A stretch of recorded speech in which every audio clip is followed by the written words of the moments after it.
Charles, tu finalises ton mur, c'est trop bien. Yeah. Didi, tu voudrais pas qu'on aille voir ce qu'on avait planté? Tu te souviens, on avait Ah mais planté... oui, à fond, allons voir. J'aimerais voir l'évolution. Ouais, on avait planté un œuf, une banane, Truc de ouf. des trésors et même un artémisia. Alors ici, nous voyons l'évolution. Où ça? D'abord, la banane, elle a été mangée par une chèvre. De la banane! Ah mais Il oui. reste plus de la peau. Ici, nous avons un sapin de Noël. Et ça, c'est le trésor. Nous allons passer à l'artémisia, la plante qui peut guérir du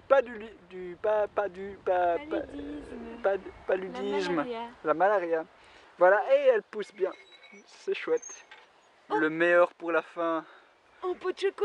Le choco. C'est le chocolat qui a donné ça. Moi, je pense que oui. Ah. Il faut croire au rêve, hein. Merci Charles d'avoir fait le tour avec moi. C'était chouette. Pas de quoi. À une prochaine. À une prochaine. Et à bientôt. Faudrait qu'on plante plus souvent des trucs un peu... ah bah oui, ça, parce on que aurait plus de pot de choco. maintenant on sait comment on fait du choco, hein. Il suffit d'en planter.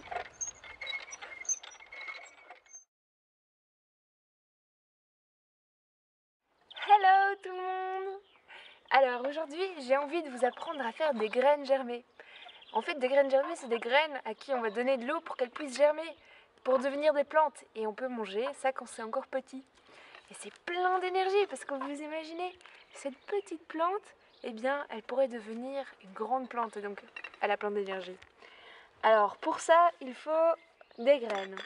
Alors il y a plusieurs types de graines, vous pouvez prendre des lentilles de toutes les couleurs, vous pouvez prendre du lin, du quinoa, des pois chiches, il y a des graines germées qui se vendent dans les magasins. Et l'idée c'est d'abord de les faire tremper.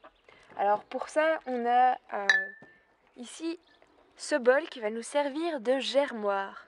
Alors je vais mettre d'abord ici des graines de lentilles. Je mets pour ce pot 2 cuillères à soupe. Alors je ne mets pas trop parce que ça prend beaucoup de place quand ça grandit. Et comme ça elle se superpose pas trop. Et je vais remplir ce pot. Comme ça on va réveiller en elles la plante à grandir et elles vont se mettre à germer. Et là je vais les laisser tremper pendant 12 heures. Donc je vais les mettre toute la nuit. Et ce que je vais faire maintenant, c'est un système pour pouvoir facilement enlever l'eau après. Alors pour ça, je prends une compresse et je viens la bloquer avec un élastique. Ça c'est mon germoir. Quand mes lentilles auront trempé pendant 12 heures, je vais vider l'eau. Et puis je les mettrai sans eau, simplement avec le pot, comme ça, pencher pour que l'eau s'écoule. Comme ça, elles vont pousser comme elles ont bien été humidifiées. Et puis après, chaque soir et chaque matin, je les re-rince pour qu'elles aient à nouveau de l'eau. Je vous montrerai la suite. Salut!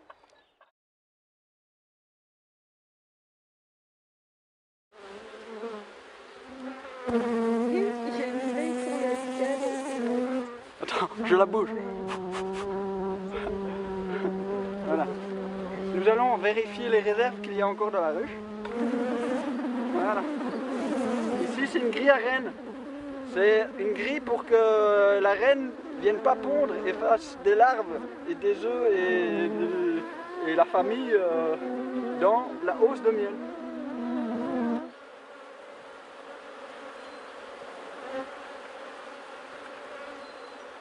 Donc, comme on peut voir, il y a de la vie. On n'a pas beaucoup de réserves, voire presque pas. Alors vous allez me dire, mais on leur prend toutes leurs réserves. Bien sûr, leur garde à manger s'en va. Mais il y a une chose qu'il faut savoir, c'est que en fait, il fait beau. Alors tant qu'il fait beau et qu'il y a des fleurs, les abeilles savent fournir encore du nectar, donc du sucre, pour justement faire marcher l'usine qui est la ruche. C'est une véritable machine extraordinaire en fait, la ruche. Mieux que n'importe quelle machine, c'est une machine vivante. Donc, elle permet simplement de pouvoir transmettre ce que la vie nous entoure avec beaucoup de communication incroyable liée à des messages codés que même les scientifiques n'ont pas toujours réussi à comprendre.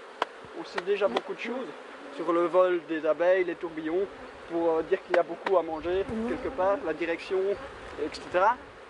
Mais il y a quand même plein de phénomènes, on est d'accord, qu'on ne comprend pas, et c'est tellement aléatoire que la vie nous réserve toujours plein de surprises. Alors ici c'est pas tout à fait operculé, alors je la laisse à la ruche. Hop. Je la mets ici.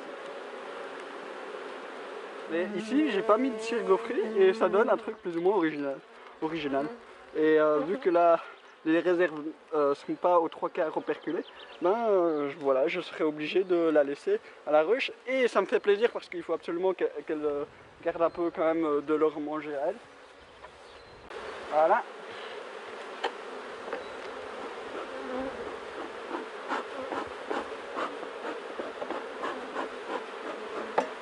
On met ça ici. Et on met ça. Et c'est bon.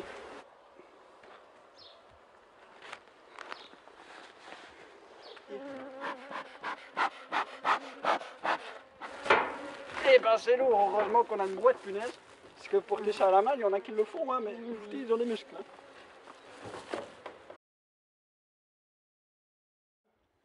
Pour continuer ces belles aventures, nous vous proposons de cliquer sur le lien en dessous dans la description et nous allons traverser la mer pour aller en Finlande et aussi pour découvrir l'école en Finlande.